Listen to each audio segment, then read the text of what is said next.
कुछ इस तरह तेरे इश्क में फ़ना हो जाऊं, कुछ इस तरह तेरे इश्क में फ़ना हो जाऊं, तुझे हवा बनाऊं और मैं दिया हो जाऊं, तुझे हवा बनाऊं और मैं दिया हो जाऊं। हेलो दोस्तों, स्वागत है आपका जेएनएफ ऑफिशियल चैनल में। आज हम आपके लिए डीएलएड एंट्रेंस एग्ज़ाम की तैयारी के लिए साइंस का 20 प्रश्न लेके आए हैं, जो आपके लिए बहुत ही महत्वपूर्ण होगा। आइए इन प्रश्नों को देखते हैं, जो आपके लिए बहुत ही महत्वपूर्ण है और डीएलएड की जो भी तैयारी कर रहे हैं उसके लिए ये वीडियो बहुत ही महत्वपूर्ण है। इससे पहले भी हम लोगों ने जेएनएफ ऑफिशियल चैनल में डीएलएड के तमाम सब्जेक्ट का वीडियो अब अवेलेबल है, तो आप हमारे चैनल पे आ कर के तमाम वीडियो देख सकते हैं और तमाम सब्जेक्ट की तैयारी कर सकते हैं। इससे अगला वाला वीडियो जो था वो उर्दू ग्रामर का भी है, उससे अगला वाला जो वीडियो है हिस्ट्री है और तमाम वीडियो इस पर डाला हुआ है। तो आइए आज हम लोग 20 प्रश्न साइंस का देखेंगे। तो उससे पहले बस इस गज़ल से शुरू करते हैं। तहफ़ीज़ हाफिज़ का ये गज़ल है। तेरा चुप रहना मेरे जहन में क्या बैठ गया, तेरा चुप रहना मेरे जहन में क्या बैठ गया, इतनी आवाज़ें तुझे दी के गला बैठ गया, इतनी आवाज़ें तुझे दी के गला बैठ गया। यूँ नहीं है कि फ़कत मैं ही चाहता हूँ उसे, यूँ नहीं कि फ़कत मैं ही चाहता हूँ उसे, जो भी उस पेड़ की छाँव में गया बैठ गया, जो भी उस पेड़ की छाँव में गया बैठ गया। चलिए दोस्तों शुरू करते हैं। पहला क्वेश्चन है, दाढ़ी बनाने के लिए उपयोग में आने वाला दर्पण होता है। तो ये बिल्कुल मैट्रिक का क्वेश्चन था, मैट्रिक में भी ये सवाल पूछा जाता है, तो इसलिए फर्स्ट सवाल है, दाढ़ी बनाने के लिए उपयोग में आने वाला दर्पण होता है, तो कौन सा दर्पण होता है? तो वो अवतल दर्पण होता है। ऑप्शन ये यहाँ पे सही हो जाएंगे। कौन सा दर्पण? तो अवतल दर्पण होता है। दूसरा नंबर प्रश्न है, निम्नलिखित में से कौन सा पदार्थ लेंस के लिए प्रयुक्त नहीं किया जा सकता है? निम्नलिखित में से कौन सा पदार्थ लेंस के लिए प्रयुक्त नहीं किया जा सकता है? तो यहाँ पे जो सही आंसर होगा वो होगा ऑप्शन बी, कांच। नहीं, यहाँ पे ऑप्शन सी होगा, प्लास्टिक। क्या होगा? प्लास्टिक, जो उपयोग नहीं किया जा सकता है। क्या है? ऑप्शन सी यहाँ पे सही हो जाएंगे, प्लास्टिक। तीसरा नंबर सवाल है,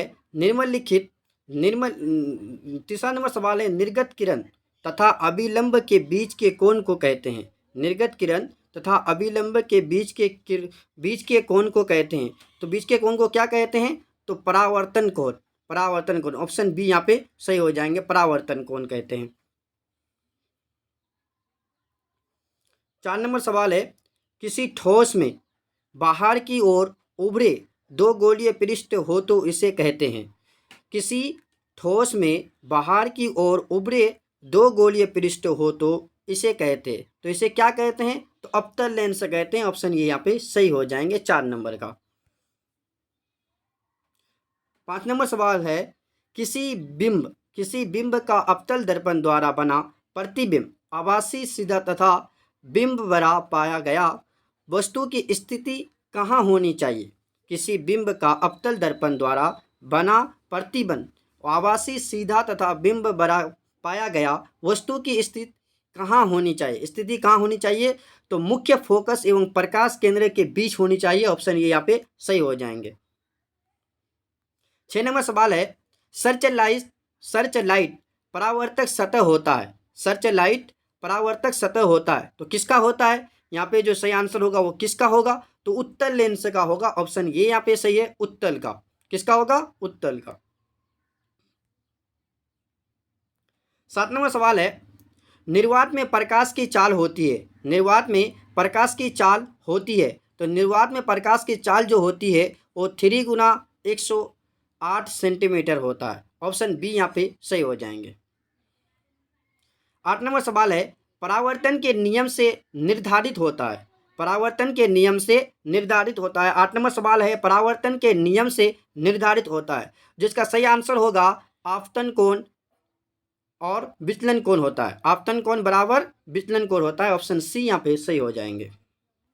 9 नंबर सवाल है, हजामत के लिए किस दर्पण का उपयोग होता है? हजामत के लिए किस दर्पण का उपयोग होता है? तो वही बात हो गई जो पहले वाली क्वेश्चन में था, तो यही अवतल दर्पण होता है। ऑप्शन ये यहाँ पे सही है। 10 नंबर सवाल है, प्रकाश की किरणें गमन करती है। प्रकाश की किरणें गमन करती है, तो प्रकाश की किरणें क्या करती है? गमन करती है। तो टेढ़ी रेखा में, सीधी रेखा में, किसी भी दिशा में, इनमें से कोई नहीं। प्रकाश की किरण गमन करती है तो सीधी रेखा में, टेढ़ी रेखा में, किसी भी दिशा में। तो प्रकाश की किरण जो गमन करती है तो वो सीधी रेखा में गमन करती है। ऑप्शन ये यहाँ पे सही हो जाएंगे। 11 नंबर सवाल है, लेंस में मुख्य फोकस की संख्या कितनी होती है? लेंस में मुख्य फोकस की संख्या कितनी होती है? तो लेंस में मुख्य फोकस की संख्या जो होती है वो 2 होती है। ऑप्शन ये सही हो जाएंगे। 12 नंबर सवाल है, किसी माध्यम से अपवर्तक नाक का मान होता है। किसी माध्यम से अपवर्तक नाक का मान होता है तो क्या होता है? तो यहाँ पे जो सही आंसर होगा वो होगा ऑप्शन ये। ऑप्शन ये यहाँ पे सही होगा।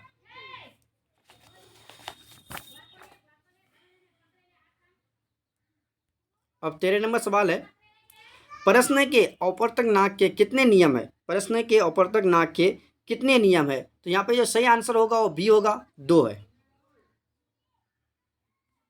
14 नंबर सवाल है, वस्तु के छोटे और आभासी प्रतिबिंब इनमें से किस दर्पण में प्राप्त होता है? वस्तु के छोटे और आभासी प्रतिबिंब इनमें से किस दर्पण में प्राप्त होता है? तो किस दर्पण में प्राप्त होता है? तो यहाँ पे जो सही आंसर होगा वो होगा ऑप्शन ये, समतल दर्पण में होता है। किस में होता है? तो समतल दर्पण में होता है, समतल दर्पण में।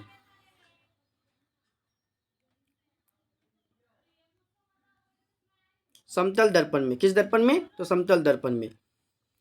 तो 15 नंबर सवाल है, उत्तल दर्पण में किस प्रकार का प्रतिबिंब बनता है? उत्तल दर्पण में किस प्रकार का प्रतिबिंब बनता है? तो उत्तल दर्पण में किस प्रकार का प्रतिबिंब बनता है?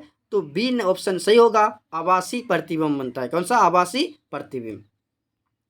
16 नंबर सवाल है, समतल दर्पण द्वारा क्या बनते हैं? समतल दर्पण द्वारा क्या बनते हैं? तो समतल दर्पण द्वारा क्या बनते हैं? तो आभासी प्रतिबिंब बनते हैं। ऑप्शन ये यहाँ पे सही हो जाएंगे। 17 नंबर सवाल है, वस्तु से छोटा प्रतिबिंब बनता है। वस्तु से छोटा प्रतिबिंब बनता है तो अवतल दर्पण का, उत्तल दर्पण का या समतल दर्पण का? ये और बी, यानी उत्तल दर्पण या अवतल दर्पण, दोनों का। तो यहाँ पे जो सही आंसर होगा वो होगा ये, अवतल दर्पण का छोटा प्रतिबिंब बनता है।